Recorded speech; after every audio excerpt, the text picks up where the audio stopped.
This is our third video by the Gottlieb Institute depicting the separation of nation and state in the free nations of Northwest Russia.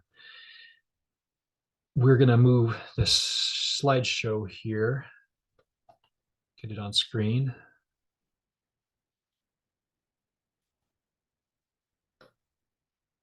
Here we go. Okay.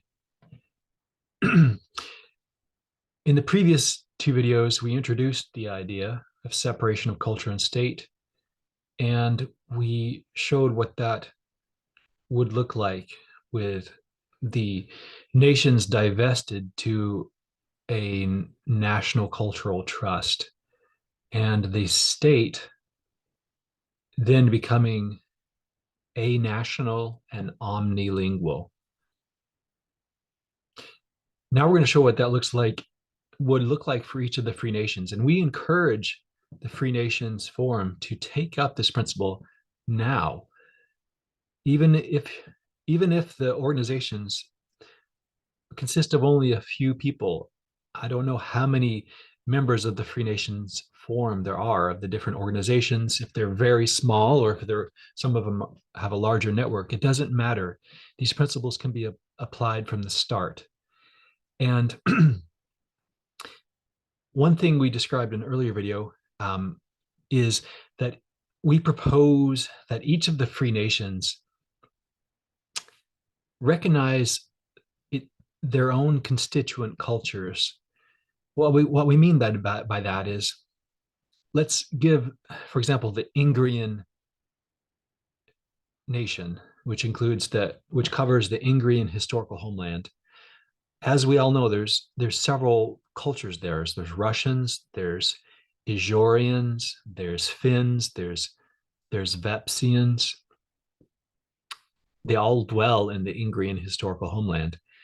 We propose that the free Ingrian nation recognize these cultures from the start. That's what we call constituent cultures, and that they make their own version of each of these cultures. For example, Russian Ingrians, Ijorian Ingrians, Finnish Ingrians, and so forth, and that each of them have a flag crafted for them, which would be based on the aesthetic of the Ingrian national flag, the yellow cross, and that each of these constituent cultures have its own emblem as well, and its own cultural council as part of the free Ingrian nation, and that the same thing be done by each of the free nations, which are participants in the Free Nations Forum.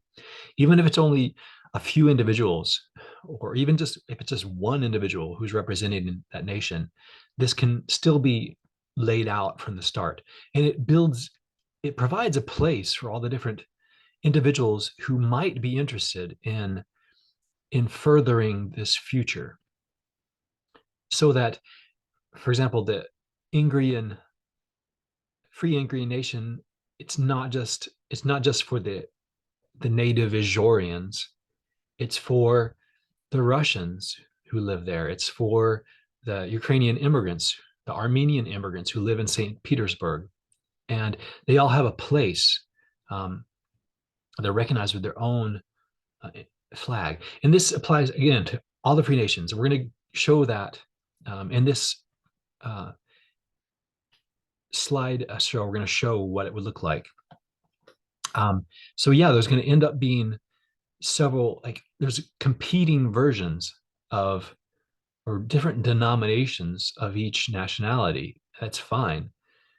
For example, there's Ukrainian immigrants living in all of these lands, and living in Ingria, living in Pomoria, Novgorodia, Chernozemia. There's Ukrainian people of Ukrainian ancestry there. Each of these free nations will be sponsoring their own version of the Ukrainian culture, in addition to which the actual Ukrainian civic nation, which exists as a nation state, it would also be free to offer its cultural offerings. It's the Ukrainian civic school system will be free to offer that as well. So a Ukrainian living in St. Petersburg might wish to participate in one or more of these different Ukrainian versions, or even with other identity. They could participate in the Russian civic culture. So yeah, free means free. In the cultural sector, freedom is the watchword. And this final note down here, yes, although most of the free nations are kind of large territorial blocks like Ingria, Pomoria, some of the free nations or some of the nationalities are small nationalities, such as the Jorians and the Votians, the Nenets. And we're not really proposing that they make constituent cultures for themselves, even though there's Russians living in Votia. We're not necessarily proposing that they focus on making like a Russian Votian um, constituent culture. They could do that, but of course, for these small nationalities, the main focus would be to preserve and renew their own nationality, per se, their own traditional culture. Okay, moving on here. Another feature of our proposal is that we propose that for these free nations, which consist of large territorial blocks and whose territory is part of the East Slavic kind of core homeland, we propose that each of these free nations begin to craft an optional identity, which is a new East Slavic nationality for each of the free nations. That's in addition to the other constituent cultures which will make them up. What I'm saying is, let's take the free Ingrian nation, for example. Like we said just now, there'd be Russian Ingrians, Ijorian Ingrians, Finnish Ingrians, all part of the free Ingrian nation.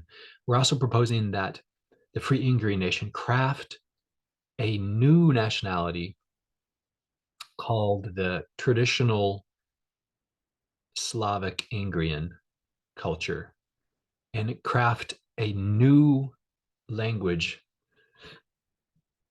for that culture called Ingrian Slavic, the Ingrian Slavic language. And that language would consist of all of the traditional East Slavic dialects, which were traditionally spoken in the entire Ingrian historical homeland prior to the advent of mass media and industrialization of the 20th century. So in Ingria's case, I believe it's mostly North Russian dialects up there. And all of those North Russian dialects which exist within the boundaries of the Ingrian historical homeland, that would be called the Ingrian Slavic language. And in each of these new East Slavic languages would have its a new orthography, a new spelling system, which would be, of course, Cyrillic, and it would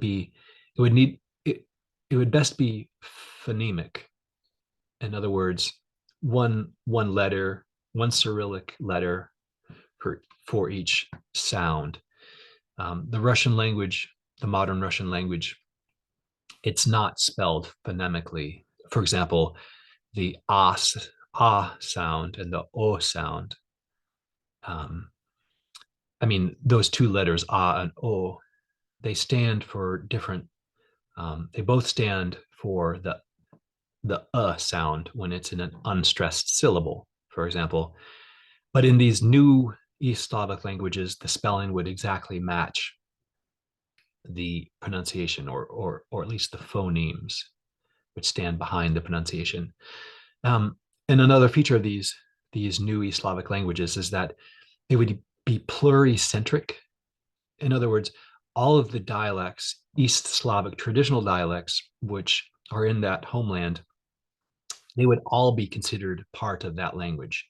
Even though there are many different dialects there, they would all be kind of co-represented represented in that language.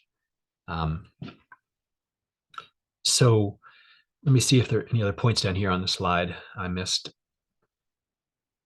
Um, yeah, and this is going to look like we're just breaking up the Russian culture into smaller bits. And that's not entirely true, because the Russian culture, or various expressions of the Russian culture per se, would continue to exist. There'd be still be the Russian Ingrian culture, the Russian Karelian culture.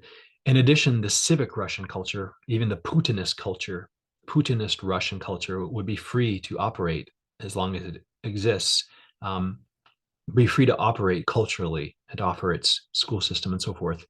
Um, and an individual would be free to be a member of more than one of these identities at the same time. They could be Russian and Ingrian Slavic. So it's not only breaking up, it's diversifying. It's also traditionalist, because it's giving expression to the traditional East Slavic dialects, and it's allowing them to flourish alongside the civic Russian identity and the standard Russian literary language. So it's not about tamping down or breaking up Russian culture and language. It's about um, allowing for the various expressions to also bloom alongside the Russian culture. And in the cultural sector, any cultural organization is free to define its membership however it wishes. We, as a default, we suggest that individuals be free to be a member of multiple national cultural organizations. There'd certainly be no law against it. That would be a violation of the separation of culture and state. Um, so that's the last point on this slide. This is just a map of the East Slavic dialects that would be used as the basis for these new East Slavic languages. And here's another dialect map. For example, here's Novgorod, Veliki Novgorod city, and here's the Novgorod region. The traditional Novgorodian homeland includes all of medieval Novgorod, and it's mostly North Russian dialects, but also the Central Russian dialects. And all of those traditional dialects would together constitute the Novgorodian Slavic language. But since these homelands overlap, for example, here's Ingrian homeland, here's Pomorian homeland up here in the northeast,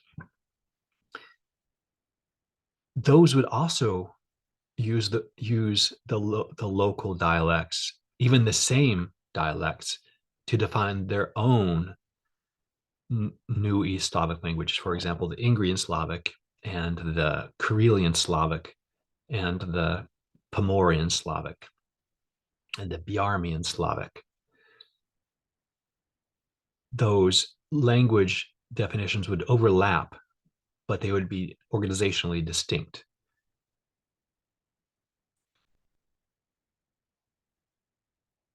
And I think we're gonna end this one slideshow so that we can devote the next video to just showing the homelands of the northwestern nations in Russia. But we want to say that before we end this one video, yeah, we show the northwestern nations, but we would be glad to show all the other free nations of post nation state Russia, the nations of the Caucasus, Chechnya. Be glad to show the nations of the Urals, such as Tatarstan, Siberia, the nations of the Far East. We'd be glad to do this, to lay it out for all of these nations. But we need some feedback from y'all. We need some interest. We need to hear from you. We don't have the resources or time to to lay it all out with if we don't receive any movement or any interest, and we would love to provide this pathway and to work intensively with the Free Nations Forum. But we need to hear from you. And here's our email address at the bottom here, gottlieb-institute@protonmail.ch. CH is the internet domain for Switzerland. And so write to me, write to us, write to me, and let's see if we can do a more extensive presentation for your nation. And let's do this. Our next video is going to show the homelands. We're going to go nation by nation. And so that's all for this video. Thank you. Hope to see you in the next video.